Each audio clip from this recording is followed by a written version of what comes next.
listening to Speaking with One Voice with Rodney Payne. If you have any comments, questions, concerns, topics you'd like discussed on the show, or if you'd like to be a guest on the show, please email us at rpayne@onevoiceinc.org. That's rpayne@onevoiceinc.org. You can also search for us on Acast, Google Play, SoundCloud, and iTunes. Just look for Speaking with One Voice.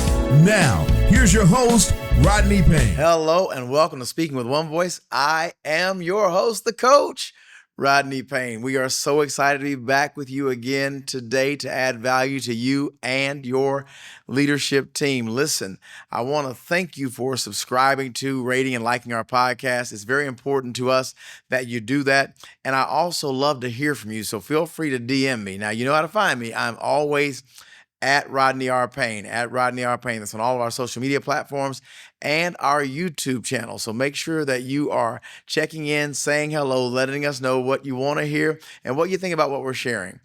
So let's get into this today. I'm excited about today's topic. It's actually, I know I say this all the time and every topic can't be my favorite, but this is one that I'm really going to harp on, and you'll hear it throughout the year many times because I just can't get enough of it. So today I want to talk about leadership accountability, what it means. Leadership accountability, what it means. So when we think about leadership, we know that John Maxwell has made famous the phrase that leadership is influence and nothing more, nothing less. So as a leader, you're able to mobilize, you're able to strategize, bring a team together and move in one direction to accomplish a common goal. That's what it is. Leadership accountability, if we just say accountability means you're answerable, right? You have to give an account for what you've done. You don't pass the buck. You make sure that you keep everything in tow, right? So when you put them together, leadership accountability, what does that mean? Well, it means that as leaders, it's up to us to make sure that we are answerable for what we do, how we lead, and our end result. A leader should never blame their team for a failure. It should always come back to the leader. If we lead effectively, then we can navigate this thing called leadership much, much better. So let me give you a few things. So when we talk about this accountability component, that means taking ownership for every decision you make.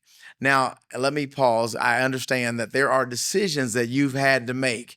And by a show of hands, who's had to make a decision that you didn't think was good when you made it?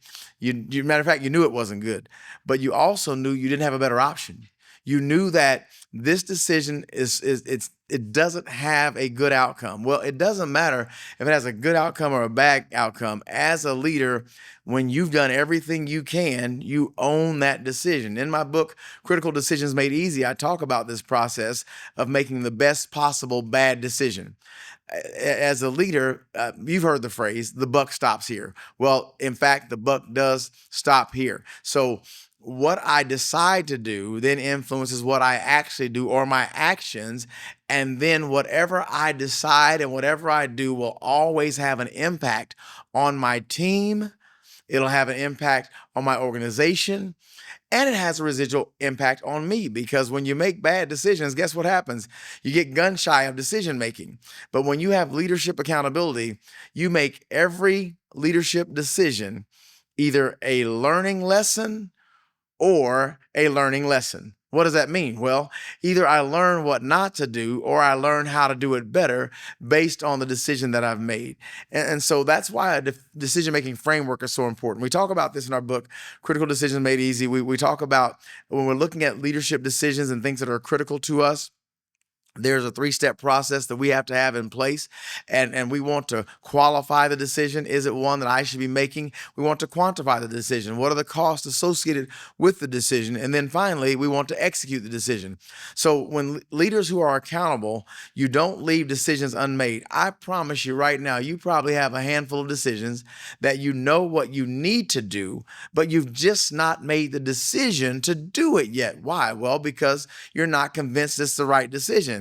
You can't reconcile the fact that it's not going to be a great decision, but it still must be made. That's what leadership accountability means, my friends. So when we go through this process, what I want us to understand is that the relationship between accountability and trust. I'm answerable, and I have to be trustworthy as a leader. So when I make decisions, I know some leaders who have made a decision, then made a pivot, then made a decision to pivot from the pivot, then made a third decision to pivot from the pivot that we've already pivoted from. Why do they do that? Well, when I'm not getting the desired outcome, or I'm not getting the result, or I'm not sure I made the right decision in the first place, I won't stick with it. You guys know I'm a sports guy, and I love watching sports, and you know that the teams that win consistently are the teams that consistently stay with their system. They don't let their competition dictate what they do well. They commit to what they do well, and they figure out how to do it and force the other team to stop them. Well, coaches who aren't as successful find themselves not trusting the system they have in place. So they keep modifying, tweaking, overhauling, abandoning, whatever they have to do to see if they can gain an advantage. So what we're trying to tell you here is that when you have this thing called trust, that means I can rely on you to be consistent and deliver.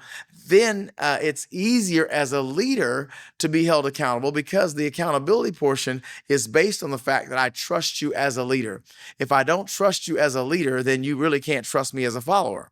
If I don't trust you as a leader, then you're not going to get my best effort, because I don't trust you to be accountable. I don't trust you to be the one who says the buck stops here. And so I feel like I have to do what's best for me, and I have to protect myself.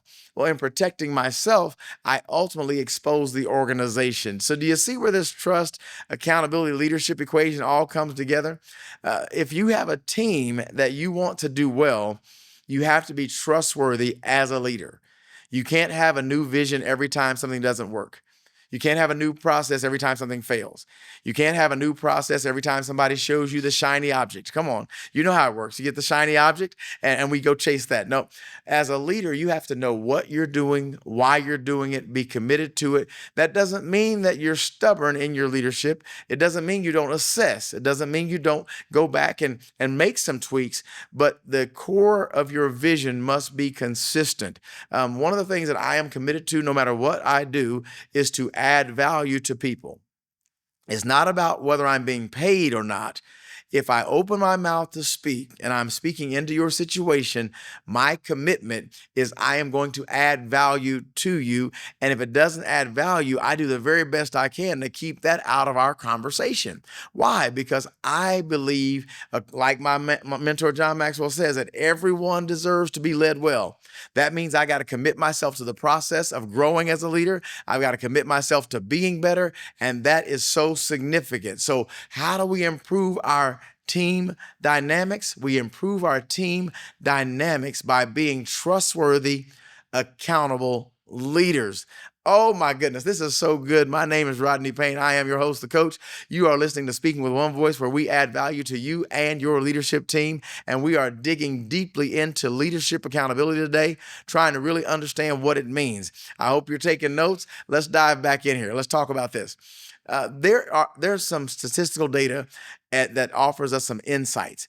When I look at this, what I learned in my preparing for this particular episode is that research indicates that organizations with high accountability report employee engagement levels up to 50% higher. That's by Gallup.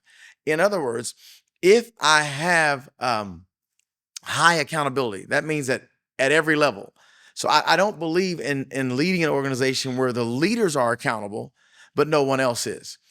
I believe everyone in the organization, no matter how you look at it, top to bottom, no matter how you determine what significance is in your organization and what's not, I believe everybody's significant. I believe everyone's important. I also believe everyone is accountable. I don't think the number of zeros on your paycheck determines how accountable you should be. As a matter of fact, I don't even think an organization determines how accountable you should be. What I believe is that you should have your guiding principles that determine how accountable you are. In other words, it's a personal decision, a personal choice.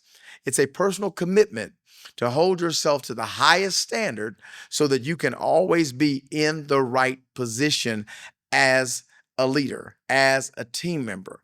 And what happens when the entire team holds themselves accountable first, it's easy to be answerable to someone else. It's easier to be answerable to someone else. I was recently speaking with one of my clients, and they had a complaint on their work. Now, the owner was not on the job site. The owner was doing something else. It's a brand new client. It was very significant. And so the new client called the boss and says, hey, we're going to rethink this thing because the work that your team put out today was subpar. It wasn't up to standard. And so immediately the owner says, I'll be right there. Let me come check it out. Let's get involved here.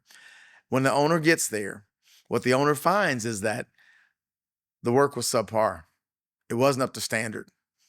And so the challenge was now the owner is sitting between his team and the client. We as a company didn't deliver. The owner wasn't on site. His team underdelivered, but he has to own that.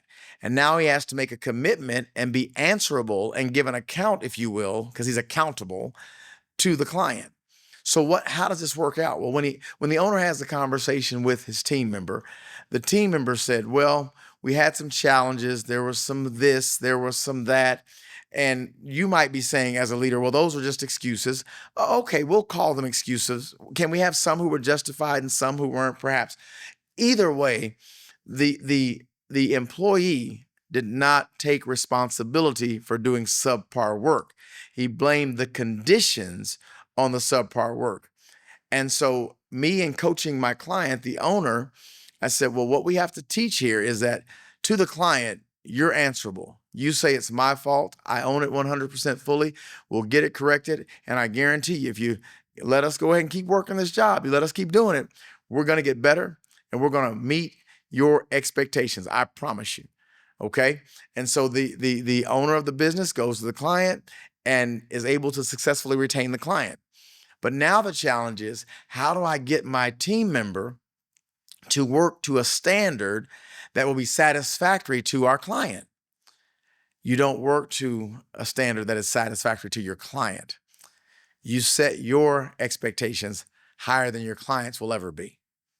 That's the way to do it.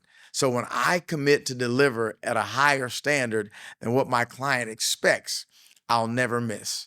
And we have to own it. So we don't have to ask the question. So when you do your work, when you do your job, when you have your meetings, and when you do your presentations, don't look back and say, I wonder what the client's going to think about this. Don't do that. Let's do this instead. Look at your work, inspect it, review it, play it back, and say, is this the very best that we could have done? If the answer is anything other than a resounding yes, then you raise your level of commitment to say we will do our very best. What I'm trying to help you understand is that engagement comes on a team when the individual team members hold themselves accountable first. Listen, I'll use myself as an example, as I often do, because I know me very well. My mother tells me, and I've shared this with you before, that I've been talking since I was 2. She said, and I haven't stopped since. I'm a communicator. It's what I do. And so as a result, I've communicated so many hours throughout my life, I can almost talk about anything at any time for any reason. Great. But here's the problem. Just because I can do it without preparation doesn't mean I can do it as well as if I'd prepared. Did you catch that? So I have to hold myself accountable to prepare, to study, to get my content, to practice, to rehearse, to make sure that you go back and listen to the tape. There's no reason that we should have meetings and we're not doing some things like taking our notes and going back and reviewing our notes and asking ourselves what went well, what didn't go well. See, leadership accountability means that I hold myself to a standard of getting to the very top level of my productivity, not because you expect it, but because that's the level I set for myself. As a leader, it means that you're going to be accountable to yourself before anyone else. Oh my goodness, we are having such an amazing time. I want you to continue. Leadership accountability, what it means. Leadership, influence, nothing more, nothing less. Accountability, being answerable. How do these two play out together? What I want you to do is I want you to do some things within your organization. I want you to, first of all, make sure, if you're not already doing it, you need to promote team accountability. So again, we can't have team accountability if we don't have personal accountability. So hold each other to a standard that together as a team, but never let that standard exceed what you hold yourself to. I never want my team to fail under any circumstance for any reason. But I certainly don't want them to fail because I failed as a leader to properly prepare them and to equip them for the encounter we're about to face. That's important to me that we fully understand this. So how do you do this? How do I promote this and prepare them? Well, number one is you establish clear expectations. I've told you, if I don't equip you to do a job that I'm expecting you to do, that is leadership abuse. If I'm holding you accountable for something that I have not communicated clearly that I expect from you, that's also leadership abuse. You have to be able to articulate what you are expecting from your team. You can't just hire an AI resume and expect that they can do everything on that resume and say, well, I hired you, so you should be able to do it and send them. No, it's how we do things here. Remember, culture is not just the way we do things, but it's the way we do things here in our organization. So when I'm looking, I want to be very clear that I expect to have people on my team who hold themselves accountable. Back in my corporate America days, in my interview, I would let people know what kind of leader I am. I am everything but a micromanager. Oh my goodness. And I guess I just don't like micromanagement because I really don't like being micromanaged. If you give me a job, you can trust me. I'm going to get it done. I'm going to get it done right to the very best of my ability. So don't call me every 15 minutes, ask me what I'm doing, because I'll tell you, I'm answering the phone, so I can't get my work done. Please don't call me. But what I said to my candidates is I would say this. If I have to micromanage you, that means I've hired the right person. I've hired the wrong person, rather. If I have to micromanage you, I've hired the wrong person. It's very, very important for me to tell you I expect accountability. I expect honesty, integrity, authenticity, and I expect accountability. I don't enjoy, it really frustrates me when I have leaders who blame the team. If we are below goal, it's not because you're not performing. It's because I'm not putting the right tools in your hand. I don't have the right team together. And there are times when we have to separate and part ways because we're not a good cultural fit. But if the team is not winning, I believe it's leadership. I know that players make plays, but leaders position players to be in the best position to play. Leaders choose which players get to play. So at the end of the day, that's why the head coach gets fired, but the team keeps their job, because it's all on leadership. I believe John Maxwell says it like this: everything rises and falls on leadership. So it's not just about establishing clear expectations, but it's also about communicating openly. If you want accountability, you have to have trust. When you have secret communication going on behind the scenes, guess what? Trust erodes, and you don't have any trust. Well, if I don't have trust, now we can't get there. So we have to make sure that we communicate openly. I understand there are levels of access. You can't communicate executive things at the floor level, but some things you can. They're not trade secrets. There are some things that we have to keep under the cover, so to speak, for a certain period of time, but it doesn't have to be that way. But when you communicate openly, the team believes they're a part of the entire plan, not just the worker bee to bring it across the finish line. They believe that they matter enough to you that you're going to do the right thing with them. So you have to make sure that you communicate openly. And when you do this, that means that you have a culture of transparency. When you have a culture of transparency, people value that. They know you value them. When they know that they're not being used, but rather being utilized for their strengths in the grand scheme of things, where we all win and we all celebrate. Got to tell it to you at least once a week. Make sure that you know that I don't celebrate small victories. I celebrate all victories. So my friends, we've talked about leadership accountability, what it means. We know that now it means to be answerable. We know that it means to influence, and we know that the most important thing about leadership accountability is that I hold myself accountable first. Let's change the culture in our organization. Let's be clear in our expectations. Let's communicate openly. Let's create a culture of transparency, and watch your team go to great from good. It can happen. Why? Because you're the leader.